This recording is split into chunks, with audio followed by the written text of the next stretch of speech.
Bem-vindo aos Segredos de Vidas Passadas.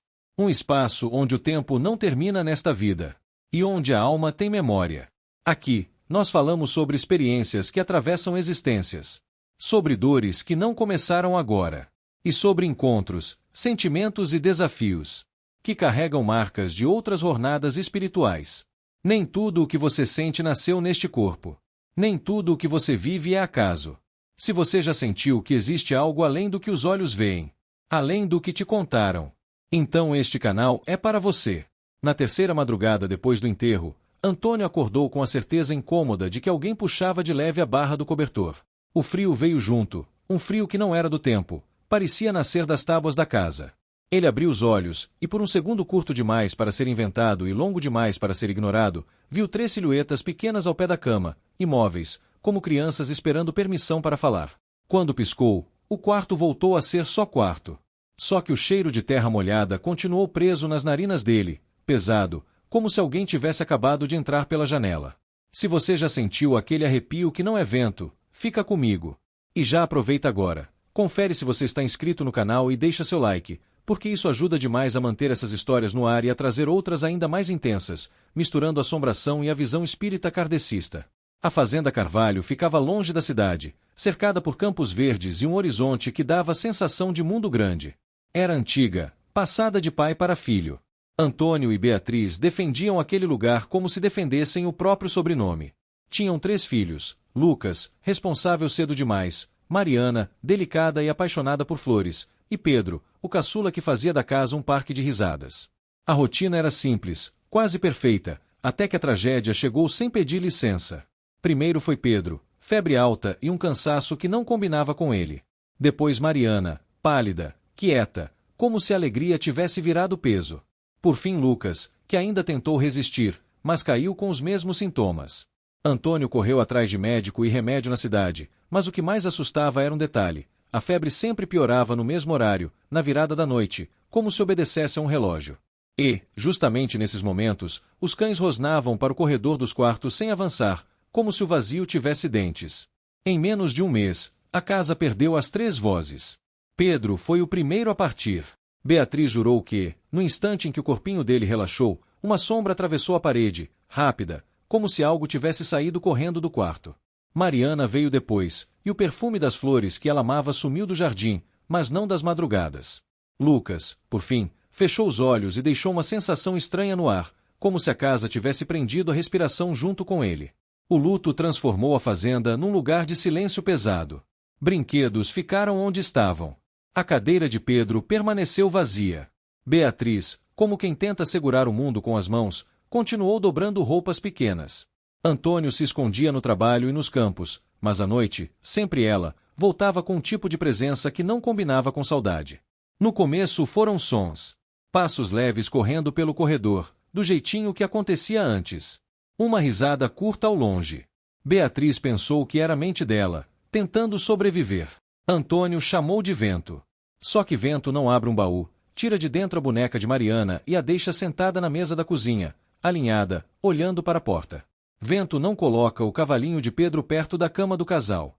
E Vento, definitivamente, não faz o sininho de vento da varanda tocar uma canção infantil inteira, nota por nota, até o último tinido. A notícia correu. Vizinho que antes parava para café começou a cruzar a estrada mais rápido. Um senhor que ajudava Antônio na lida, o seu Nicanor, criou coragem para ir ao entardecer. Entrou, tirou o chapéu e falou baixinho, como se a casa ouvisse: "Passei aqui de madrugada, ouvi criança chamando mãe. E não veio do quintal. Veio daqui de dentro." Antônio tentou responder com alguma frase dura, mas a garganta dele falhou. Na mesma semana, Beatriz passou pelo espelho do corredor e viu, refletido atrás dela, Lucas com a camisa de algodão que usava nos dias de trabalho com o pai. O menino não falava. Só encarava, como quem procura uma resposta. Beatriz virou num sobressalto e não havia ninguém. Quando olhou de novo, o espelho estava embaçado por dentro, como se alguém tivesse soprado o vidro, e 3 riscos apareceram devagar, desenhados de dentro para fora, igualzinho aos riscos que ela tinha encontrado no caderno do filho. Naquela noite, Antônio resolveu vigiar. Sentou-se na sala com o lampião aceso e o olhar preso no corredor. Quando o relógio bateu meia-noite, a chama baixou, o ar esfriou e uma sombra atravessou a parede, deslizando como fumaça. Antônio se levantou num impulso e abriu a porta do quarto das crianças. O quarto estava vazio. Mas o som veio de dentro, sussurros. E não eram vozes infantis. Eram vozes adultas, arrastadas, como gente falando de muito longe, de dentro de um lugar abafado. Antônio congelou quando ouviu, no meio daquele murmúrio, o nome dele dito com raiva. Depois, o nome de Beatriz. E por fim, um riso que não tinha nada de criança. Ali ele entendeu, sem estudo nenhum, a diferença entre lembrança e invasão. Os dias seguintes foram de sinais mais agressivos. Porta batendo sem vento, jarra caindo sozinha, passos correndo no sótão. Certa madrugada, Beatriz acordou com o lençol puxado, do mesmo jeito que Antônio tinha sentido. Ela acendeu a lamparina e viu marcas pequenas, úmidas, no chão do quarto, como pegadas de criança recém-saída da chuva. As pegadas iam até o corredor e paravam diante do quarto das crianças, onde o ar ficava mais frio, mais denso, como se o corredor terminasse num muro invisível. Beatriz tentou responder do jeito que sabia: oração. Só que, quando ela começava a prece, a casa estalava como se protestasse, e o rangido do quarto das crianças virava um aviso. Foi nessa hora que ela se lembrou de algo que ouvira anos antes sobre o Evangelho no lar, uma prática de oração e leitura que busca harmonizar o ambiente e fortalecer a família. Mas, naquele instante, a sensação era outra. Existia ali uma disputa, como se a dor dos pais fosse uma porta aberta e alguém do lado de fora insistisse em mantê-la escancarada. Na visão espírita, Kardec explica que o espírito pode permanecer preso por laços de apego e perturbação, e que influências espirituais podem dominar e confundir, num processo conhecido como obsessão. E obras mediúnicas como Nosso Lar descrevem estados de sofrimento e desorientação no além, que podem ser superados com amparo, prece e transformação íntima. Antônio e Beatriz ainda não sabiam dar nome ao que viviam, mas a fazenda repetia um ritual. Toda noite, na mesma hora, o frio voltava, os sussurros voltavam e algum objeto das crianças surgia no lugar errado, como se alguém repetisse: olhem para cá. Agora me diz nos comentários, para você, essas manifestações eram apenas os filhos tentando se aproximar ou tinha uma presença se aproveitando deles e do sofrimento dos pais? E se você conhece alguém que ama suspense com espiritualidade, compartilhe esse vídeo, porque a próxima parte vai revelar o primeiro erro que Antônio e Beatriz cometeram sem perceber, e o que acordou junto com a saudade. Na manhã seguinte ao que Antônio abriu a porta do quarto e ouviu aqueles sussurros que não pareciam de criança, ele tentou agir como se nada tivesse acontecido. Foi para o curral cedo, mexeu nas ferramentas, deu ordens ao corpo como quem manda num animal assustado. Anda, trabalha, esquece. Mas a fazenda não deixava. O silêncio estava diferente, não era só vazio, era um silêncio com intenção, como se alguém segurasse a respiração atrás das paredes.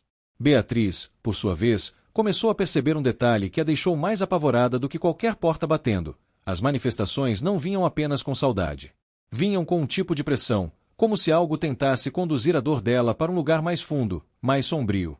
Quando ela pegava a boneca de Mariana e a colocava no baú, sentia uma tristeza que não era dela, uma tristeza áspera, estrangeira. E, no mesmo instante, uma corrente de ar frio varria o corredor, apagando velas, embrulhando a casa num cheiro de terra molhada e folhas pisadas. Naquela tarde, o seu Nicanor voltou, mas não entrou. Ficou no portão, mão no chapéu, olhando para janelas como quem encara bicho perigoso. Falou baixo, sem rodeio: Dona Beatriz, seu Antônio, isso aí não é só criança chamando. Eu ouvi voz grossa rindo no meio. E o meu cavalo empacou na estrada. Não foi medo de gente, foi medo de coisa que a gente não vê. Antônio sentiu o estômago virar. Não queria admitir, mas uma parte dele já sabia. O que o derrubou foi a noite seguinte.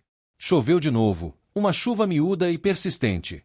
O lampião tremia com a corrente de ar que não vinha de lugar nenhum. Perto da meia-noite, os cães começaram a uivar de um jeito estranho, como se pedissem socorro em vez de ameaça. Antônio desceu com a espingarda por reflexo, mas parou na metade do corredor. A casa estava gelada, e as tábuas rangiam como se alguém andasse descalço bem devagar. Então veio o som, 3 batidinhas curtas na porta do quarto das crianças. Toque, toque, toque. Não era vento. Era chamado. Beatriz passou por ele, como se fosse puxada por um fio invisível. Encostou a mão na maçaneta e sussurrou o nome dos filhos. Ao girar, o ar do quarto mordeu o rosto dela. Lá dentro, a escuridão parecia mais escura, concentrada. Antônio levantou o lampião, e a luz amarelada desenhou no chão 3 marcas úmidas, pequenas, como pegadas recém-feitas. Só que não eram pegadas indo para fora, eram pegadas indo para dentro do quarto, como se alguém tivesse entrado e ficado. Beatriz deu mais um passo e ouviu um riso.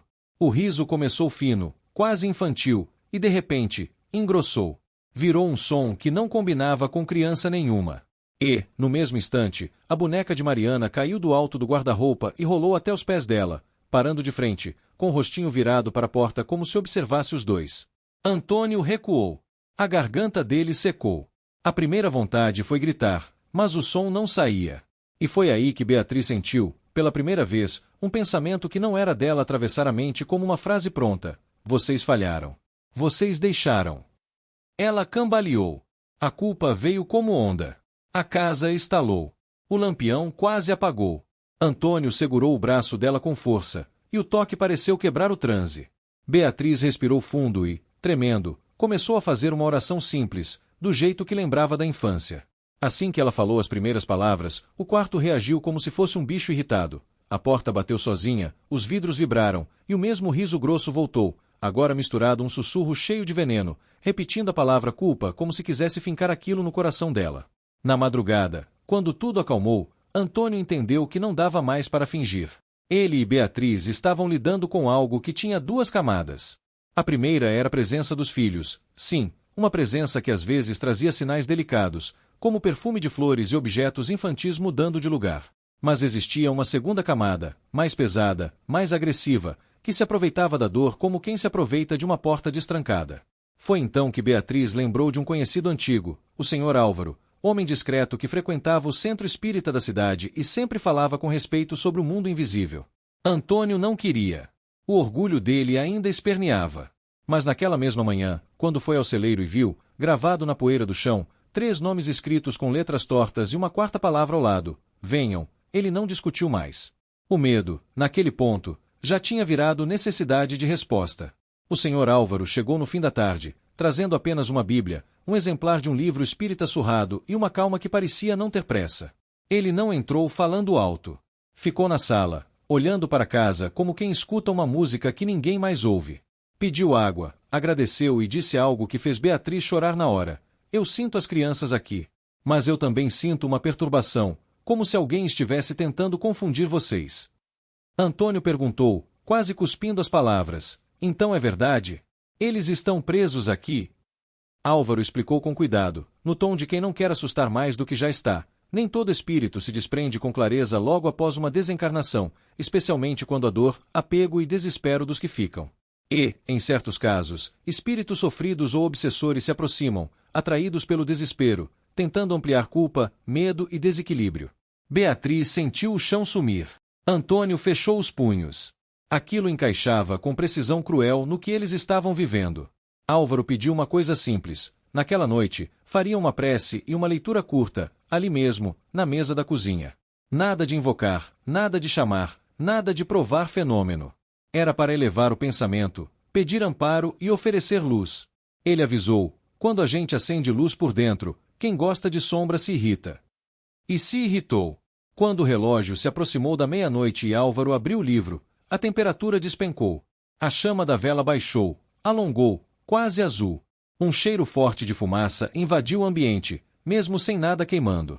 A cadeira de Pedro, vazia havia semanas, arrastou 1 centímetro sozinha, fazendo aquele rangido curto que arrancou um soluço de Beatriz. O cão do lado de fora choramingou, raspando a porta como se quisesse entrar e fugir ao mesmo tempo. Álvaro não levantou a voz. Continuou lendo e orando. Foi aí que um sussurro atravessou a sala, bem perto do ouvido de Beatriz, tão real que ela sentiu o hálito gelado. Para. Você não merece. Beatriz tremeu, mas Álvaro tocou de leve a mão dela na mesa, como quem âncora alguém num barco em tempestade. Não aceite o que não é seu, ele disse, sem olhar para o escuro. A culpa pode ser uma armadilha. Amor é ponte. Antônio, tomado por um impulso que misturava raiva e desespero, quase gritou pedindo para os filhos aparecerem. Álvaro o cortou com firmeza serena. Não peça manifestação. Peça paz. Se são eles, vão ser amparados. Se não são, você não quer abrir mais a porta. E, como se a casa entendesse, veio o golpe mais assustador. No corredor, 3 risadinhas surgiram, leves, quase como lembrança. Beatriz se levantou num salto, o coração abrindo de saudade. Só que, no meio das risadas, o riso grosso entrou de novo, contaminando tudo, e as risadinhas se apagaram como vela soprada. A sala ficou gelada, o ar pesado, e uma sombra comprida apareceu na parede, alta demais para ser de gente, parada atrás do corredor, como quem observa e espera o momento de atacar a esperança. Álvaro fechou os olhos e pediu em voz baixa: amigos espirituais, amparem essas crianças. E afastem toda influência que queira o sofrimento. Naquele instante, algo mudou. Não foi alívio completo, não ainda. Foi como se, por alguns segundos, a casa tivesse recebido um sopro de ar limpo. O cheiro de fumaça diminuiu. A vela parou de tremer. E Beatriz, com lágrimas descendo sem ela perceber, sentiu um perfume suave de flores, do tipo que Mariana gostava. Só que, dessa vez, o perfume não vinha com peso. Vinha com ternura. Álvaro olhou para o casal e disse: isso não termina numa noite. Vai precisar de continuidade, disciplina, evangelho no lar, e possivelmente tratamento espiritual com gente preparada. Mas vocês não estão sozinhos. A pergunta agora é: vocês têm coragem de transformar a dor em oração e a culpa em confiança?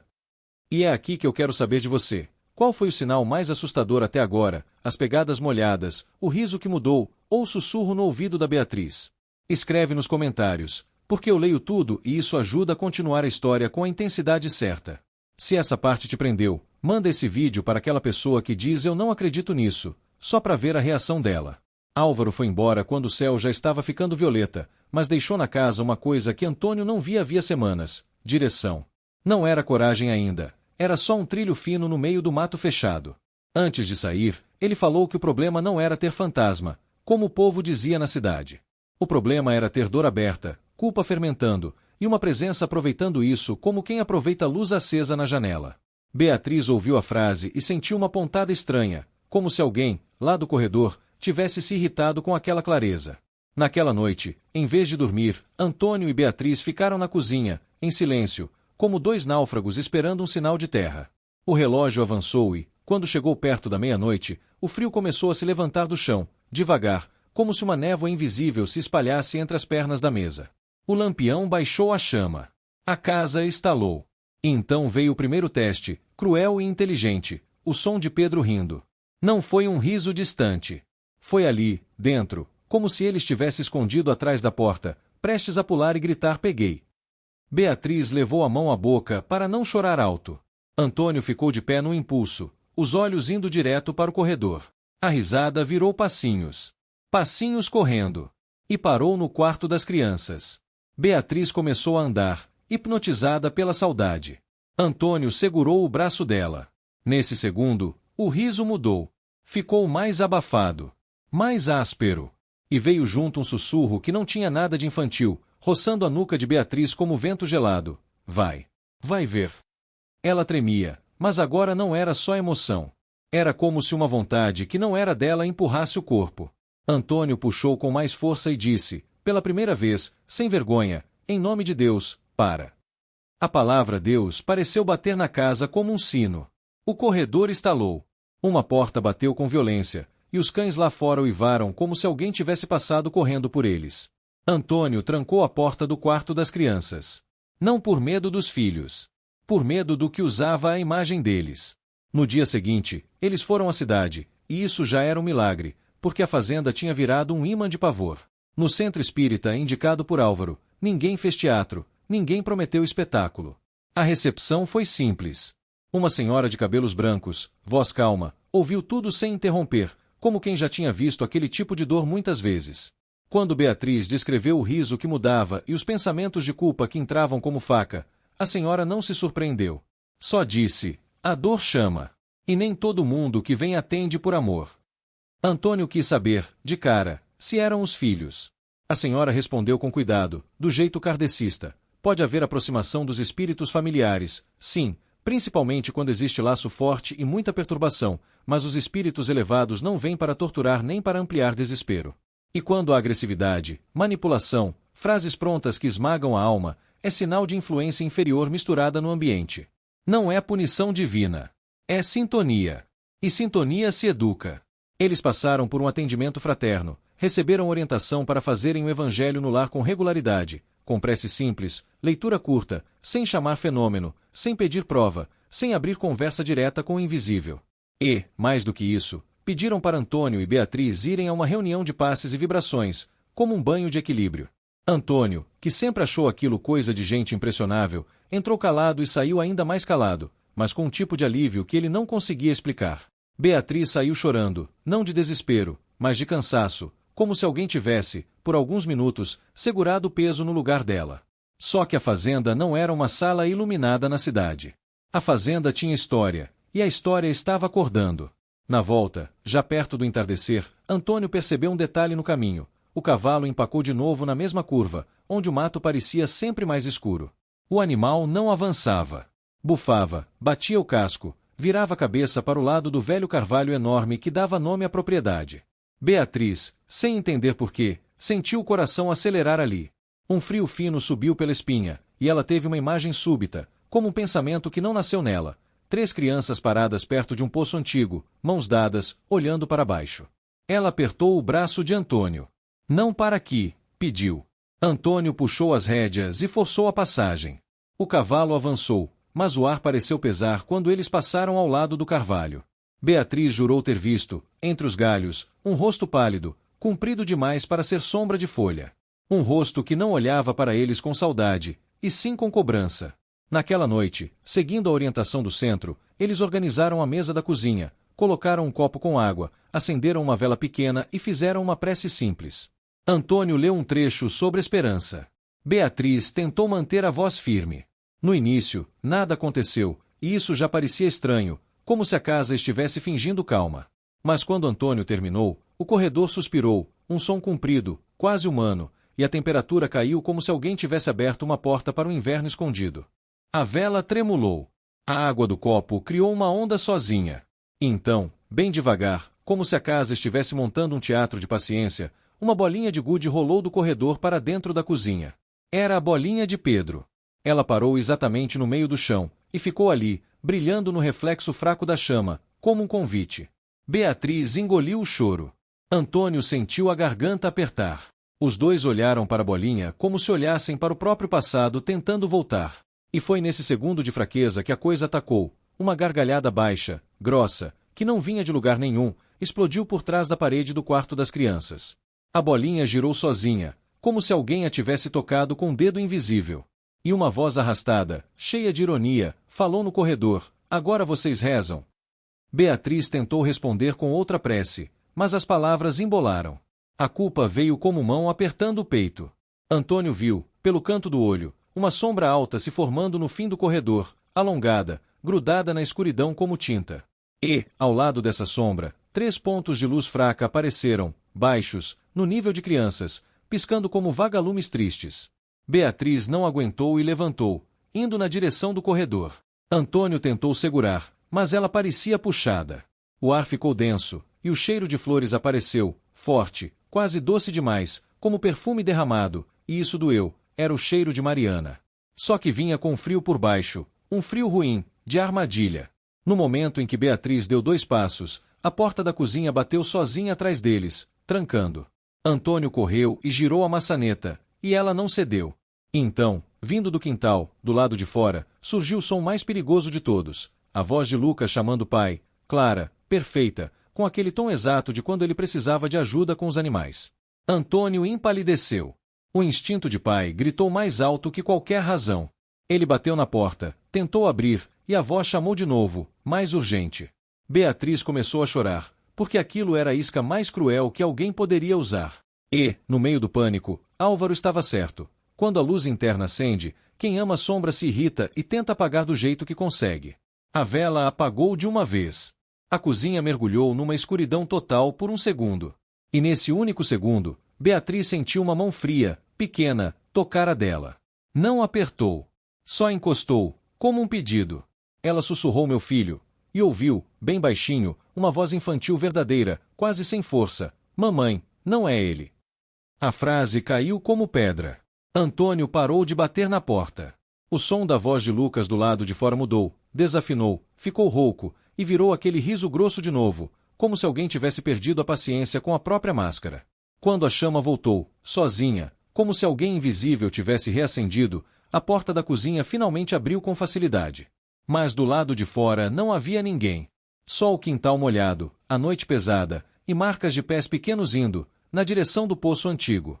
Se isso estivesse acontecendo com você, você teria coragem de seguir essas pegadas ou ficaria dentro de casa e chamaria ajuda?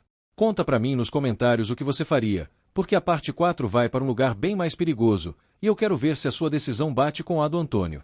E se você está assistindo até aqui, deixa um like agora e manda esse vídeo para alguém que ama histórias de assombração com espiritualidade, porque tem muita gente que só descobre esse canal quando alguém compartilha. As marcas pequenas no barro pareciam recém-feitas, nítidas demais para serem só lembrança.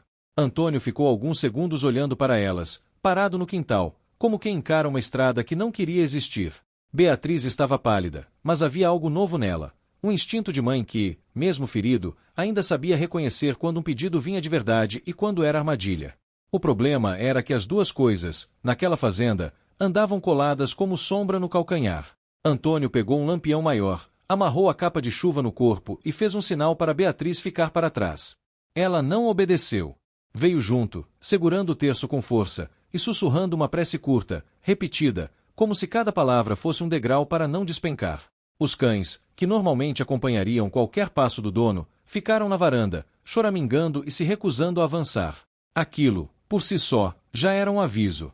As pegadas levavam para o carvalho antigo, aquele que parecia sustentar o céu com os galhos. Debaixo dele, o chão tinha sempre umidade, mesmo quando não chovia. A noite estava fria e o vento mal soprava, mas as folhas do carvalho tremiam como se algo passasse por dentro delas. Beatriz sentiu o mesmo frio fino subir pela coluna e, antes que Antônio falasse qualquer coisa, ela ouviu, não com os ouvidos, mas dentro da cabeça, uma frase que não parecia dela: mais perto, mais perto. Ela parou e respirou, tentando lembrar do que a senhora do centro tinha dito: nem todo pensamento que surge é nosso. Nem toda voz que chama merece ser atendida. E, mesmo assim, um som real atravessou o escuro, vindo da direção do poço antigo. Um chorinho baixinho, infantil, fraco, como se alguém estivesse cansado demais para pedir socorro alto. Antônio apertou o lampião e seguiu. O caminho até o poço era curto, mas naquela noite parecia comprido, distorcido, como se a fazenda esticasse os metros só para testar a coragem deles. Quando chegaram perto, o ar mudou. Ficou pesado, abafado, com cheiro de ferrugem e terra remexida. O poço estava ali, de pedras antigas, boca escura e uma roldana velha com corda gasta. Antônio nunca gostou daquele lugar. Agora, odiava. Beatriz se aproximou um passo, e a luz do lampião pareceu perder força, como se a escuridão sugasse o brilho. Do fundo do poço, veio um som que fez o coração dela falhar, 3 batidinhas, iguais às da porta do quarto. Toque, toque, toque. Só que agora era pedra respondendo pedra, como se alguém lá embaixo imitasse o que já tinha feito na casa. Antônio ergueu o lampião e olhou para dentro. Não viu nada além do preto. Mas ouviu. Um sussurro subiu, misturado com aquele riso grosso, abafado, satisfeito, como se a fazenda inteira fosse um jogo e alguém estivesse ganhando. Vem buscar, a voz disse, e a palavra buscar arranhou o ar como unha.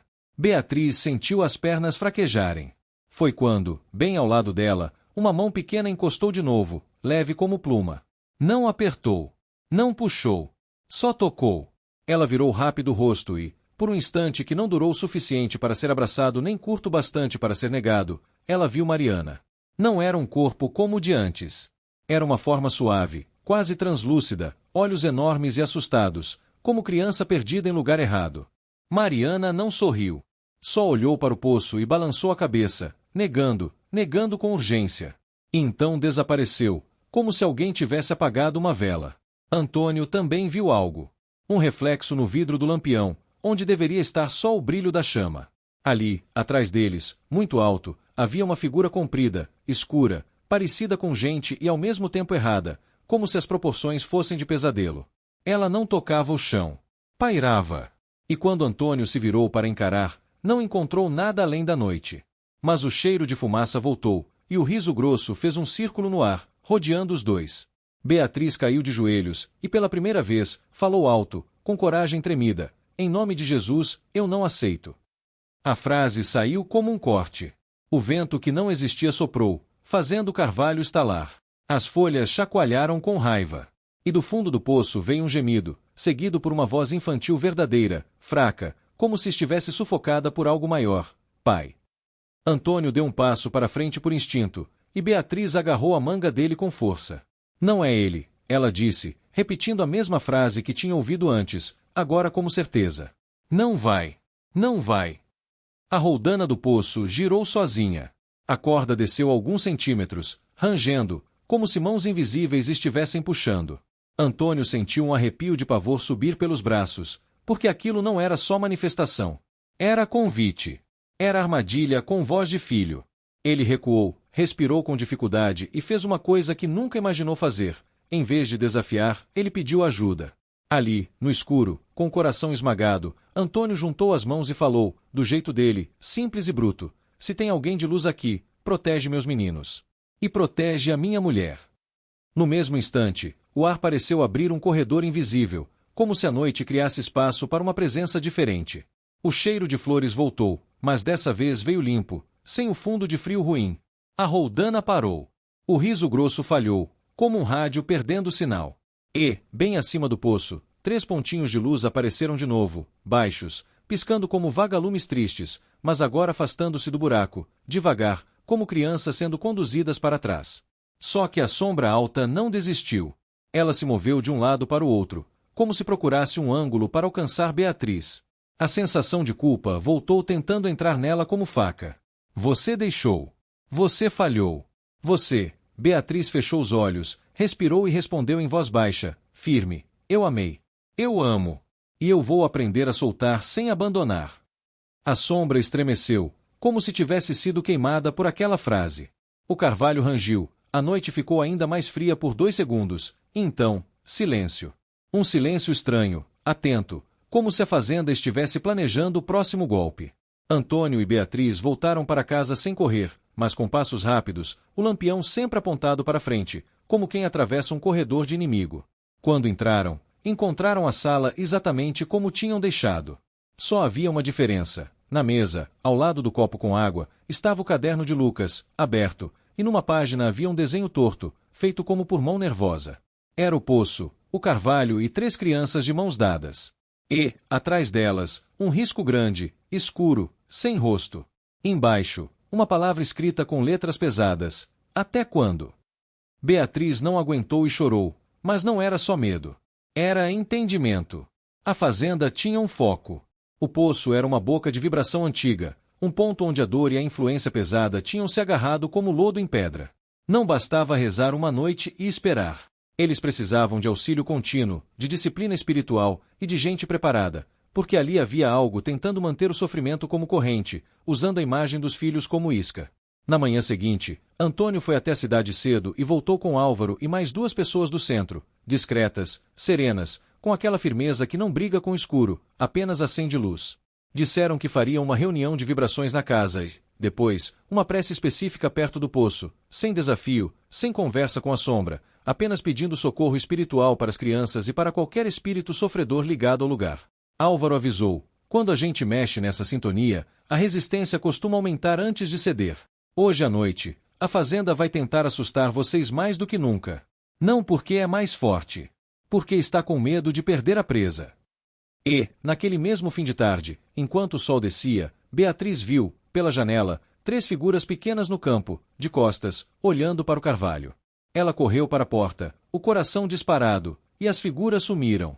No lugar onde estavam, ficou só uma coisa: 3 flores frescas no chão, exatamente as que Mariana gostava, como um recado silencioso dizendo: a gente ainda está aqui, mas precisa de ajuda para sair daqui de vez. Se você chegou até aqui, faz um teste agora. Olha aí embaixo se você está inscrito no canal, porque muita gente assiste, se emociona, comenta, e mesmo assim não se inscreve. Se não estiver, se inscreve e ativa as notificações para ser avisado quando sair a parte 5, porque o que vai acontecer na noite da reunião na fazenda é o ponto mais tenso da história. E me diz nos comentários, você acha que o poço era só um lugar marcado pela tragédia, ou tinha uma presença antiga ali, esperando uma chance? A noite caiu com uma calma falsa, dessas que deixam o coração desconfiado. O céu parecia limpo demais, as estrelas quietas demais, como se até o vento tivesse sido avisado para não atrapalhar. Álvaro chegou antes das 8, acompanhado de 2 pessoas do centro, Dona Célia, uma senhora de voz baixa e olhar firme, e Mauro, um homem simples, mãos de trabalhador, que carregava uma serenidade quase teimosa. Eles não trouxeram objetos estranhos, nem fizeram cena. Trouxeram o que o espiritismo kardecista sempre insiste: disciplina, prece, vigilância do pensamento e confiança na assistência espiritual. Antônio estranhou isso. Parte dele ainda esperava algum ritual que parecesse filme. Mas Álvaro disse a frase que, depois, ele nunca mais esqueceria: o que combate sombra não é barulho. É luz constante. Eles começaram na cozinha, do jeito recomendado. Mesa limpa, água para fluidificar, leitura curta, prece simples. Dona Célia pediu que Antônio e Beatriz sentassem e respirassem. Hoje a fazenda vai tentar apertar a dor de vocês, ela explicou. Mas dor apertada não é prova de amor. É porta aberta. Vamos fechar essa porta com serenidade. O relógio avançou. Quando chegou perto da meia-noite, o ar mudou como sempre mudava. Só que dessa vez o frio veio com pressa, como se a casa tivesse decidido atacar antes que a oração criasse raízes. A vela tremulou. O lampião estalou. Uma batida forte veio do corredor, como punho em madeira.